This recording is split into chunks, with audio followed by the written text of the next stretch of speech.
जय हिंद। आज की वीडियो में हम जानेंगे कि अलंकार क्या होता है। जैसे ही हम कक्षा 6वीं में प्रवेश करते हैं, कक्षा 6वीं से लेकर 7वीं, 8वीं, 9वीं, 10वीं, 11वीं और 12वीं, इन 6 कक्षाओं में हमें एक प्रसंग अवश्य पढ़ने को मिलता है, वो है अलंकार। जैसे ही हम अपनी पुस्तक के काव्य भाग में जाते हैं, काव्य भाग के प्रारंभ में ही हमें पढ़ने को मिलता है काव्य सौंदर्य के तत्व, जिसमें दिया गया रहता है काव्य सौंदर्य के 3 तत्व होते हैं, रस, छंद और अलंकार। रस और छंद को हम अगली वीडियो में आगे समझाएंगे। आज हम डिस्कस करने वाले हैं अलंकार के ऊपर कि अलंकार क्या होता है। आइए जानते हैं अलंकार क्या होता है। अलंकार 2 शब्दों से मिलकर बना है। पहला है अलम, दूसरा है कार। अलम का अर्थ है आभूषण। जब इसमें कार मिला दिया जाता है मतलब आभूषित करना, अलंकृत करना।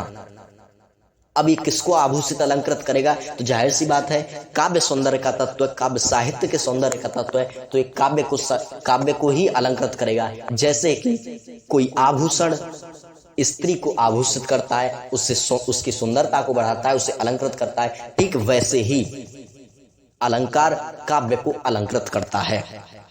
अलंकार मुख्यतः प्रमुखतः 2 भागों में विभाजित हो जाते हैं। पहला वो जिसमें कि कवि ने काव्य साहित्य की पंक्तियों को अलंकृत किया है, पंक्तियों में चमत्कार यानी शब्दों को चमत्कारित किया है, शब्दों को अलंकृत किया है, उसे कहते हैं हम शब्द अलंकार। और जिसमें कवि ने काव्य साहित्य की पंक्तियों के अर्थ को अलंकृत किया है, अर्थ में चमत्कार देखने को मिलता है, वहां अर्थालंकार होता है। सबसे पहले हम पढ़ते हैं शब्दालंकार। शब्दालंकार की परिभाषा देखते हैं। काव्य साहित्य में जहां शब्दों में चमत्कार देखने को मिलता है, जहां कवि ने के द्वारा शब्दों को अलंकृत किया जाता है, वहां शब्दालंकार होता है। इसका पहला भेद है, शब्दालंकार में पहला अलंकार आता है अनुप्रास अलंकार। अनुप्रास अलंकार की परिभाषा देखते हैं। जैसे कि हम पहले ही बता चुके हैं, यह शब्द अलंकार है, यानी शब्द में ही देखने को मिलेगा।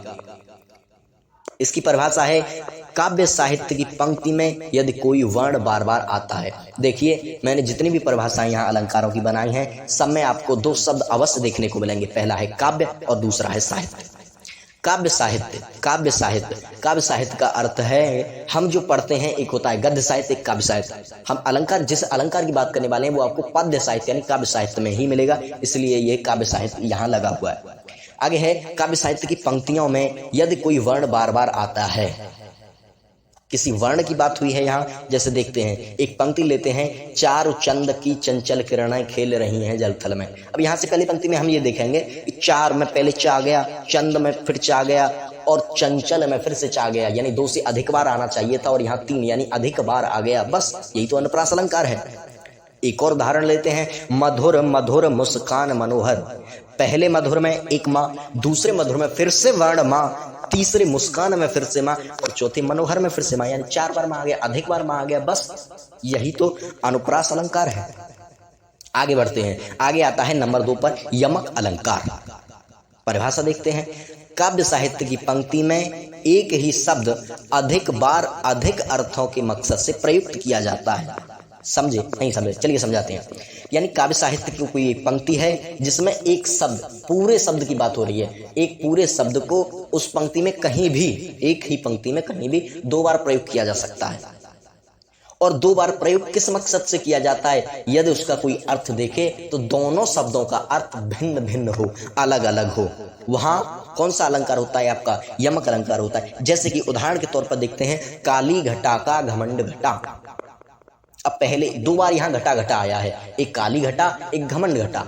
अब दोनों के यदि अर्थ की बात करते हैं हम, तो पहला है बादल और दूसरी घटा का अर्थ है कम, यानी बादल और कम के बीच में कोई संबंध नहीं, अर्थात भिन्न भिन्न हैं। यही तो यमक अलंकार कह रहा है। आगे बढ़ते हैं। आगे आता है श्लेष अलंकार। परिभाषा देखते हैं।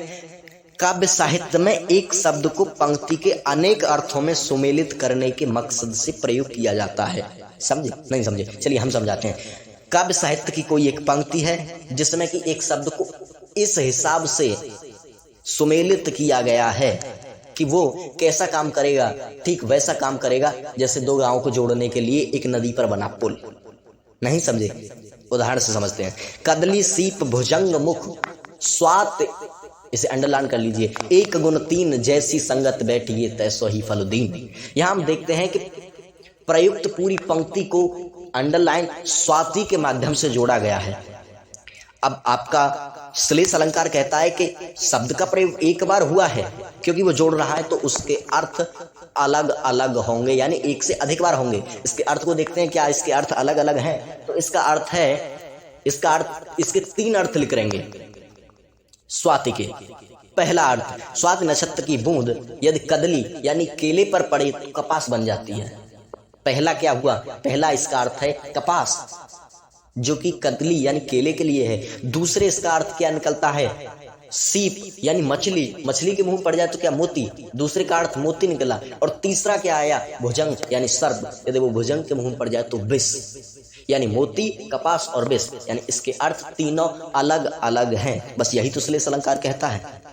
आगे बढ़ते हैं। आगे आता है, आगे आपके शब्दालंकार के ये तीन मुख्यतः भेद हैं, ये समाप्त होते हैं। वैसे इसके आपको जानकारी के लिए बता दें, शब्दालंकार के तीन भेद और हैं, जो कि एक है पुनरोक्त, एक है विप्सा, एक है वक्रोक्त। लेकिन हम आपको इसलिए पढ़ा नहीं रहे हैं क्योंकि ये आपके 6 से लेकर 12वीं तक के पाठ्यक्रम में सुमेलित नहीं किए गए हैं, रखे नहीं गए हैं, इसलिए आपको इन्हें पढ़ने से भी कोई फायदा नहीं। आपके यहाँ शब्दालंकार समाप्त होते हैं। अब बढ़ते हैं अर्थालंकार की तरफ। अर्थालंकार जैसे कि हम बता चुके हैं, किसी भी कवि द्वारा जहाँ काव्य साहित्य पंक्ति के अर्थ में चमत्कार देखने को मिलता है, या कवि द्वारा काव्य साहित्य पंक्ति के अर्थ को अलंकृत किया जाता है, वहां अर्थालंकार होता है। पहला आता है इसमें उपमा अलंकार। जैसा कि आप नाम से ही समझ गए, अर्थ निकालना पड़ेगा हर एक शब्द का। यहाँ उपमा यानी किसी को उपमा दी जाएगी। अब आप क्या जाने उपमा कैसे दी जाती है, हम बताते हैं। काव्य साहित्य की पंक्ति में जहां उपमा दी जा रही है, पहचान के तौर पर शब्द कुछ इस प्रकार होंगे, आपको पहचान करनी है। शब्द होंगे सा, सी, से, सरिस प्लस योजक चिन्ह अवश्य आएगा। जैसे देखते हैं, मुख चंद्रमा सा सुंदर है, आपका सा भी आ गया और प्लस आपका योजक चिन्ह भी आ गया। अर्थालंकार है, इसलिए हम प्रत्येक उदाहरण का अर्थ जानकर चलेंगे। इसका अर्थ है कि कभी किसी मुख की तुलना कर रहा है, कभी किसी मुख को उपमा दे रहा है, कह रहा है कि वह जो मुख है वो ऐसा सुंदर है जैसे चंद्रमा। इसका दूसरा उदाहरण लेते हैं। दूसरा उदाहरण है कर कमल सा कोमल है, आपका योजक चिन्ह भी आ गया और आपका सा भी आ गया। इसका अर्थ है कर यानी हाथ इतने कोमल यानी मुलायम हैं जितना कि कमल का पुष्प होता है। आप अब आगे बढ़ते हैं। अब आता है रूपक अलंकार। देखिए, रूपक यानी रूप की बात की जाएगी, उपमा नहीं दी जाएगी। परिभाषा देखिए, काव्य साहित्य पंक्ति में योजक चिन्ह आए और सा, सी, से, सरिस न आए, प्लस रूप बताया जाए। जहां अब ये क्या कह रहा है, इसका अर्थ समझिए पहले उदाहरण इसके परिभाषा का। ये कह रहा है काव्य साहित्य की पंक्ति में जहां योजक चिन्ह आपको देखने को मिलेगा लेकिन सा, सी, से, सरिस नहीं देखने को मिलेगा। अरे होगा तो वो उपमा अलंकार हो जाएगा। प्लस इसमें क्या होगा, इसमें रूप बताया जाएगा, यानी कहीं ना कहीं किसी वस्तु का जिक्र होगा तो उसमें उसको क्या रूप बताया जाएगा। उदाहरण देखिए, मैया में तो चंद खिलौना ले हो, इसमें आपको आपका योजक चिन्ह देखने को मिल गया लेकिन सासी से सरिस आपको नहीं देखने को मिला। अर्थालंकार है, जाहिर सी बात है इसका अर्थ ही पता करना पड़ेगा। इसका अर्थ क्या है, कोई बेटा अपनी माँ से कह रहा है कि माँ मैं तो चंद खिलौना लूंगा। अब चंद खिलौना क्या है, अर्थ समझते हैं। चंद खिलौना यानी कि वो ये नहीं कह रहा कि माँ मैं चंद्रमा के समान खिलौना लूंगा, नहीं तो वो उपमा अलंकार हो जाएगा। वो कह रहा है कि मैं जो खिलौना लूंगा ऐसा लगेगा वो चंदा से ही निर्मित है, यानी चंदा का ही रूप है, चंद्रमा का ही रूप है। या रूपक अलंकार यही तो बता रहा है। चंद्रमा से बना हुआ खिलौना, जब खिलौना चंद्रमा से बनेगा तब उसका नाम पड़ेगा चंद खिलौना। हे माँ मैं चंद खिलौना लूंगा। दूसरा उदाहरण लेते हैं। दूसरा उदाहरण है चरण कमल बंदों हरिराई। अर्थ देखते हैं। इसका अर्थ है कि मैं चरण कमलों की वंदना करता हूं, मैं हरि के चरण कमलों की वंदना करता हूं। अब ये नहीं कहा कि मैं उन चरणों की वंदना करता हूं जो कमल के समान है, नहीं तो उपमा अलंकार। सीधे सीधे कहा है मैं चरण कमलों की, यानी जो चरण कैसे हैं, चरण को देखने पर ऐसा लगता है जैसे कमल, यानी जो चरण खुद कमल के रूप में है, मैं हर के उन चरण कमलों की वंदना करता हूं। आगे बढ़ते हैं, तीसरा अलंकार आगे आता है अर्थालंकार का तीसरा अलंकार उत्प्रेक्षा अलंकार। शब्द से पता नहीं चलेगा, अर्थ समझिए। उत्प्रेक्षा, अपेक्षा, परिभाषा देखिए। काव्य साहित्य में किसी बात को किसी के अपेक्षाकृत बताया जा रहा है। शब्द किस प्रकार होंगे वहां पहचानने के लिए, मन जन मानहु जानहु, मानो जानो, जो त्यों आदि। अब देखिए, पहले उदाहरण देख लेते हैं इसका। उदाहरण है नेत्र मानो कमल है। अब देखिए, इसमें ना तो ये लिखा गया कि नेत्र कमल सा है या नेत्र सा कमल है। अगर सा आ जाता यानी नेत्र कमल के जैसा है तो आपका उपमा अलंकार। नेत्र कमल है यानी नेत्र ऐसा है जैसे कमल, नेत्र का रूप कमल के समान है, तो रूपक, क्योंकि रूप की बात हो जाती। लेकिन ये दोनों में से कोई भी नहीं है, ये तीसरा ही अलंकार बना। क्या? नेत्र मानो कमल है, ये किसी को बता रहा है, अपेक्षाकृत बता रहा है। ऐसे मानो जैसे कमल है, अपेक्षा की जा रही हो नेत्र की, नेत्र से अपेक्षा की जा रही है कि नेत्र नेत्र के मुकाबले का नहीं है। नेत्र कैसा है? नेत्र कमल के जैसा है। आगे बढ़ते हैं, आगे चौथे नंबर पर आता है अतिशयोक्त अलंकार। अलंकार समझ में तो आ रहे हैं ना। आगे आता है अतिशयोक्त अलंकार। अतिशयोक्त अलंकार परिभाषा देखिए, काव्य साहित्यक पंक्ति में किसी बात का वर्णन, जाहिर सी बात है कोई घटना घटेगी जब उसका वर्णन होगा, लेकिन वर्णन कैसा हो? वर्णन बढ़ा चढ़ाकर कर दिया जाता है। जैसे कि उदाहरण देखते हैं, आगे नदियां बढ़ी अपार, घोड़ा कैसे उतरे पार, राणा ने सोचा इस पार, तब तक चेतक था उस पार। अब ये अर्थालंकार पढ़ रहे हैं तो शब्दों से कुछ पल्ले नहीं पड़ेगा, अर्थ जानना पड़ेगा। अर्थ जानिए, आगे बड़ी नदियां थीं, राणा जी रुके और राणा जी ये सोचने लगे कि मेरा जो घोड़ा है चेतक, वो कैसे उस पार उतरेगा।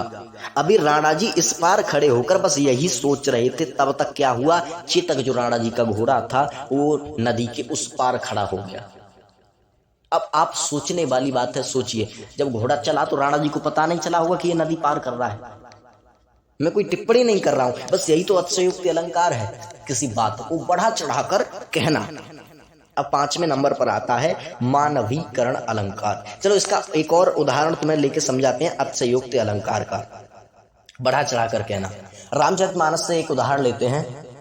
चौपाई है, धावा क्रोध बंत खग कैसा, छूटे ही पवि पर्वत करे जैसा। अब यहां जैसा में से सा काट के उपमा अलंकार में मत ले जाना, ना ही इसे रूपक में ले जाना। बढ़ी चढ़ी बात है, वो कैसे हम समझाते हैं। यहां कवि कहता है कि खग यानी एक पक्षी, आप सोचना, एक पंछी ऐसे चला है जैसे कोई उल्का पिंड। अब आप सोचिए, कहां पंछी कहां उल्का पिंड, लेकिन यहां कहा गया कि पंछी ऐसे चला जैसे उल्का पिंड, यानी पंछी के बेग को उल्का पिंड के समान बताया गया। अब यहाँ कोई उपमा या समानता वाली बात नहीं है, बात को बढ़ा चढ़ाकर कहा गया है कि पंछी आ रहा है, और क्योंकि इन्होंने उपमा नहीं दी, रावण को खुद ऐसा लगा कि कोई उल्का पिंड ही आ रहा है, पवि पर्वत यानी आकाश से छूटा हुआ कोई पत्थर। समझ रहे हैं ना, कहां एक पंछी कहां एक उल्का पिंड, तो बात को बढ़ा चढ़ाकर कहना। अब आता है पांचवा मानवीकरण अलंकार। मानवीकरण अलंकार को समझते हैं। इसकी परिभाषा है, काव्य साहित्य की पंक्तियां प्राकृतिक चीजों में मानवीय भावनाओं को प्रकट करती हैं। मानवीकरण अलंकार यानी मानवीकरण होता है। जैसे कि उदाहरण के तौर पर समझते हैं हम, फूल हंसे कलियां मुस्काएं। आप सोच के देखिए, क्या कभी आपने फूलों को हंसते हुए देखा है? नहीं। कलियों को मुस्कुराते हुए देखा है? नहीं। अरे यही तो मानवीकरण अलंकार है। यानी कवि क्या कह रहा है, फूल हंस रहे हैं यानी फूल प्राकृतिक चीज है, उनमें आभास किसका हो रहा है? मनुष्य का, क्योंकि हंसने का मुस्कुराने का गुण सिर्फ और सिर्फ मनुष्य के पास है। इसमें मनुष्य की भावनाएं जागृत हो रही हैं। मनुष्य की भावनाएं कैसे जागृत हो रही हैं? ऐसा जब भी होता है जब कोई अकेला हो, किसी को दुख मिला हो, वो ही ऐसा करते रहते हैं, वो ही ऐसा लिखते रहते हैं, वो ही देखते रहते हैं। फालतू बैठे हैं, कुछ काम वगैरह है नहीं, फूलों को देख रहे हैं, लिखेंगे फूल हंसे कलियां मुस्काई। इत्यादि। आप समझ रहे हैं ना। मानवीकरण अलंकार यानी जहाँ प्राकृतिक चीजों में मानवीय भावनाओं को प्रकट किया जा रहा हो वहाँ। आशा करते हैं आपको अलंकार से संबंधित आपके सभी सवालों के जवाब तथा पाठ्यक्रम में जितने भी अलंकार हैं सभी अलंकार आपकी समझ में आ गए होंगे। अगर ना आए हों तो वीडियो को दोबारा से देख लेना। जय हिंद।